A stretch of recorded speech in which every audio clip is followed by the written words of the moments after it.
Сау саламатсыздар ма, қымбаттыларым?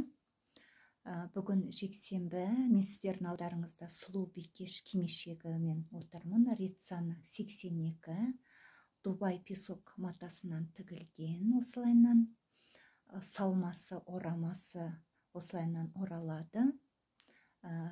Тамаққа жақын осылайынан тігіледі. Бұрынғы сияқты кең түрде емес. Біздің ауылда өте сұлу, әдемі бикеш деген қыз болған. Сол кісінің бейнесінде келді. Ол кісі осы Қазақстанға аты шыққан атақты журналистердің апайы болып келеді. Атасымен конторада бұрын менің жас кезімде бірге жұмыс жасағанбыз. Ол өте атақты адам. Сол кісінің апайының құрметіне сұлу бикеш кимешегі осылайынан тігілді. Сіздерге қалай көрінуде? Енді сіздерге өзімнің жазған өлең жырымды оқып беріп кетейін.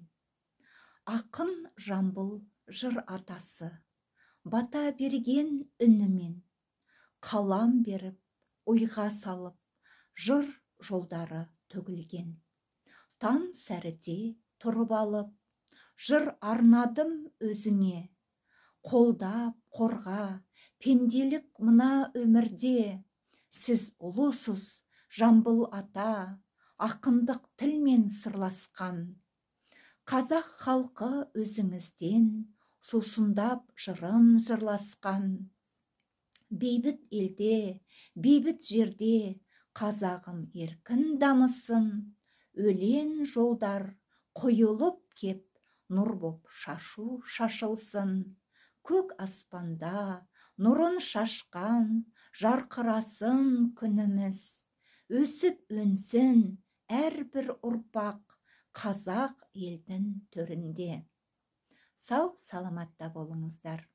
Бақытты, берекелі күндер ол сіздің өміріңізде болсын. Себебі сіз қазақсыз, қазақ ұлы ел. Сау саламатта болыңыз.